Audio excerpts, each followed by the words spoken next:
Apa yang abang lakuin? Sadar nggak waktu dulu apa yang abang lakuin? Waduh, sampai akhirnya kok anak-anak untuk mendidik anak-anak bisa segampang itu untuk ke jalan agama sebenarnya gitu? malu bang kalau bicara dulu.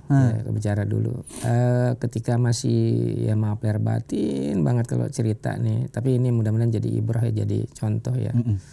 Bahwa ya aneh dulu mohon maaf kalau istilahnya kalau punya duit ya tidurnya di got.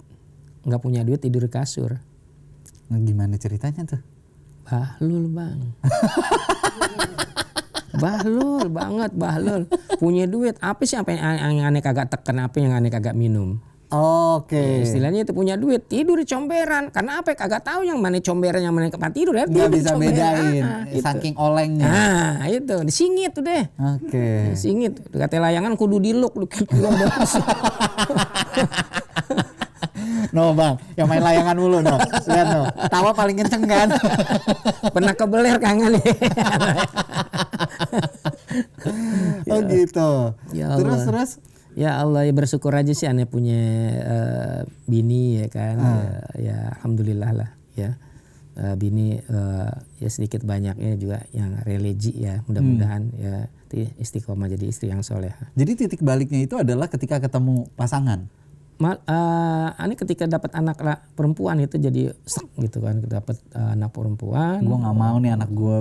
Iya. Itu biasanya begitu. Sebab kan contoh bang. Iya. Ya gimana kan yang dilihat ininya. Ani jujur aja perkawinan yang pertama, kedua masih oleng, masih oleng. Man bini kagak tahu, dipikir kita orang bener aja. Nah ini yang bisa dicontoh adalah gimana cara ngumpetin sesuatu dari bini. Canggih. Makanya sih ya maaf kata ya kan, apalagi zaman sekarang kalau bisa jangan sampai punya bini pintar nyari duit. Repot bang. Ini suami-suami terwakilkan nih. Yang nonton suami-suami terwakilkan ya. Nah jadi akhirnya sekarang anak-anak tuh sadar gitu kan ya, mereka sadar dengan dirinya dan mereka sadar mungkin dengan perkembangan zaman saat ini, makanya akhirnya mereka memilih untuk mondok gitu kan. Ya alhamdulillah sih, luar biasa. Ya menurut aneh itu adalah keberkahan rezeki yang Allah titipin dari Allah buat aneh dan anak-anak aneh gitu loh. Nggak perlu didorong, punya kesadaran. Itu kan lagi saatnya lagi enak-enaknya kepengen main, tiba-tiba harus misah sama orang tuanya kan gitu. Itu kan buat kita tadinya jujur kita juga merasa gimana, cuman ini bilang udah awalnya sih ya mak biasa nih nangis kan, pisah kan nangis kan, tapi ya udah sementara kita justru support anak kan. Ya sebulan 2 bulan kan mereka juga aduh aku nggak ini, apalagi pas ini aku udah nggak sanggup, kita supportin terus, kamu sanggup, kamu bisa kan, bisa ya akhirnya alhamdulillah sampai sekarang juga kan udah mau lulus yang nomor 2 kan yang perempuan ya. Hafiz, jadi hafiz Insyaallah mudah-mudahan. Oh ya, mudah-mudahan karena itu khusus tahasus. Nah bang, nih yang kita pengen nanya nih, orang tua di luar sana mengharapkan anaknya untuk bisa jadi hafiz. Ketika anaknya menjadi tahfiz nih, menjadi hafiz ya, apa sih yang orang tua rasakan? Ya satu sebenarnya malu bang, malu yang pertama malu orang ya, malu kenapa? Lah gue jangan kata hafiz, alif bata saja masih black ya kan gitu kan, paling taunya alif lempeng gitu kan, rada begitu kan. rada gitu kan. Ya itu di sisi lain ya bersyukur banget ya. Allah telah menitipkan anak yang istilahnya yang tahu diri lah. Oke. Nah kan kita pernah lihat ada acara-acara ataupun ada yang di sosial media. Ketika anaknya yang masih kecil dia akhirnya menjadi seorang hafiz. Orang tuanya sampai melampiaskan itu dengan nangis, bahagia, sedih, bahkan mencium tangan anaknya. Sebahagia itu, Bang, yang abang rasakan juga? Ya, apa ya sebenarnya itu belum aneh lakuin jujur, belum. Tapi aneh bersyukur. Ya bersyukur dalam syukurnya ya itu mungkin anak aneh nggak tahu kalau aneh doain terus untuk beliau.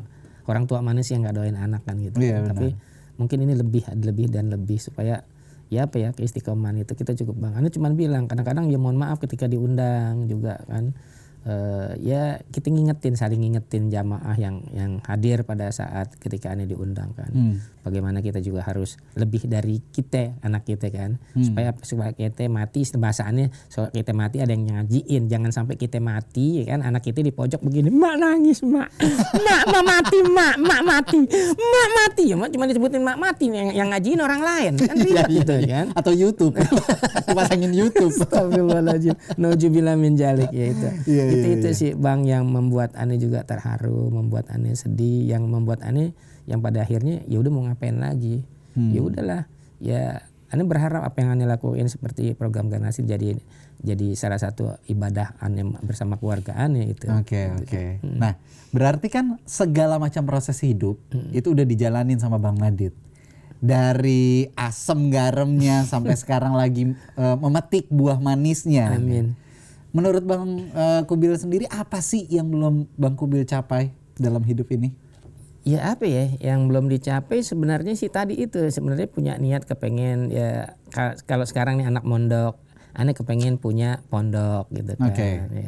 Ya, ketika kita umroh pengen sekali kita berangkat umroh ya kan ya jadi ikon bagaimana orang Ane jadikan ikon untuk umroh gitu itu sih yang sebenarnya yang kepengen Ane ini sih dalam waktu dekat insya Allah terwujud. Amin ya Allah ya Rob berkah. Amin.